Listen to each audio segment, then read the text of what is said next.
Ilang beses na rin natin naranasan ang tinatawag na El Nino. Tulad ng taong ito, nagdadaan tayo sa El Nino at naranasan natin ang kasalatan ng tubig, tagtuyot sa ilang bahagi ng mundo at lalo na sa atin. Batid natin ang suliraning dulot ng El Nino, ang pagkalanta ng halaman, at alam nating sa Mindanao, marami nang nasasalantang mga halaman. Ang kakulangan ng tubig na sariwa, ang kainitan sa kapaligiran, nawari ay nagiging tigang na disyerto ang maraming lugar sa daigdig. Batid rin natin kung gaano kahirap ang umasa na walang aasahan, ang maghintay sa wala, ang humingi at hindi mapagbigyan. Marahil ay alam rin natin na ang higit na nakararami sa lipunan natin ay wala nang ano pa mang dapat hintayin. 6 sa 10 batang sinisilang sa Pilipinas ay hindi makakakita sa tanang buhay nila ng isang doktor at hindi makakatikim kailanman ng kalinga sa klinika o ospital.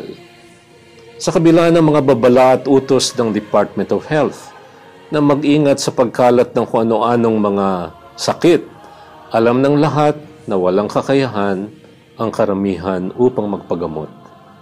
Nandyan ang walang sabong panghugas ng kamay. Nandyan ang walang gripo. Kung may gripo man, ay walang dumadaloy na tubig.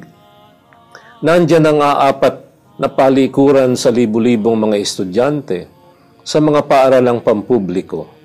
Mahaba ang listahan natin. Tigang na tigang ang lupa nating hinirang, ang perlas ng silanganan. Marami tayong pangarap bilang Pinoy. Marami tayong inaasam. Marami tayong binabalak. Subalit saan man tayo sumuling, iisang katotohanan ang tumatambad sa ating paningin.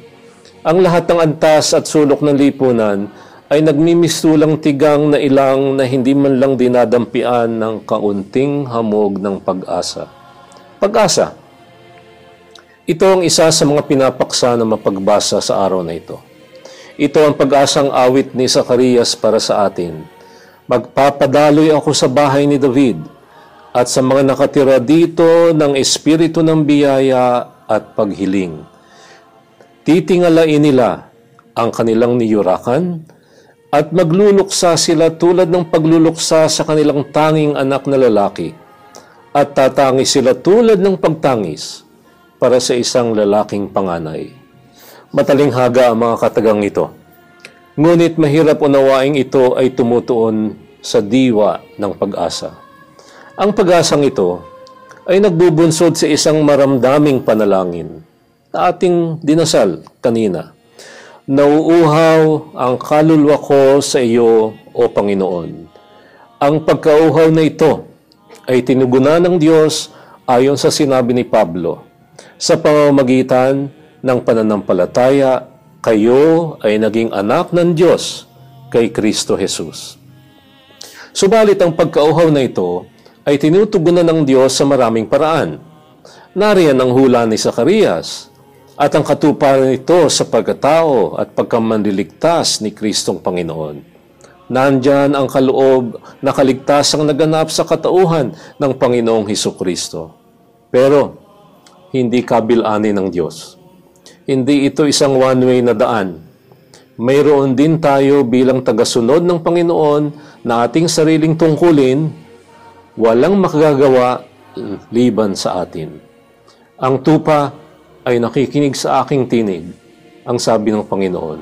Kilala ko sila at sumusunod sila sa akin. Sa Ebanghelyo, isa pang malaking katungkulan ang nakaatang sa balikat ng disipulo ni Kristo. Tinanong sila ng Panginoon, sino ba ako ayon sa mga tao? Natinag ang mga disipulo. Nagkaripa sila ng pagbibigay ng kani-kanilang mga sagot. Subalit hindi mga sagot na ito ang hanap ng Panginoon. Hindi isang pagkauhaw lamang sa mababaw na kaalaman ang kanyang hanap.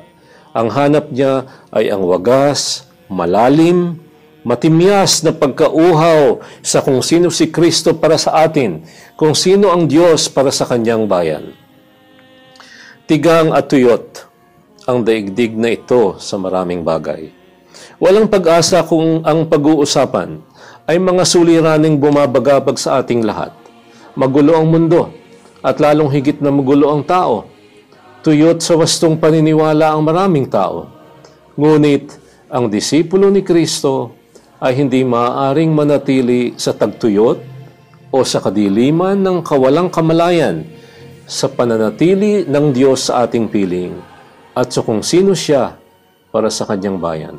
Kung kaya't muling tinanong ni Kristo ang kanyang mga disipulo, ngunit kayo, hindi yung iba, ano ang sabi ninyo tungkol sa akin? Sino ako para sa inyo? At dito bumulwak ang daluyong ng wagas na pag-asa, pagnanais at pagkauhaw ng tao sa Diyos. Ikaw ang Kristo ng Diyos. Uhaw na uhaw rin tayo sa Panginoon. Iyan ang pangaral ni San Agustin.